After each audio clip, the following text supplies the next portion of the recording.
नमस्कार बंधु माने जय जगन्नाथ। आज मो माँ घर शाशु घर को जाऊँगी। देखो मो बस रे जाऊँगी कहीं मत बस रे जावा बहुत ही पसंद लगे। आपको जब भी भल लगे ताले कमेंट करो। मो आसला पर हमर रेस्टोरेंट खाइबा प्रोग्राम थिला तेणु मो बाहरी गली सुरमा रेस्टोरेंट को जाइथिलु।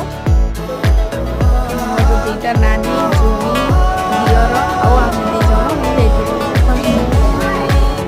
हैदराबादी बिरयानी और चिकेन कषा खाइथिलु। किंतु तापर खाइबा न आसला पूर्व मोबाइल देखि व्यस्त थे देखिपारे। तापर आम सारी रात जगावे समस्त बाहरी आसिलु।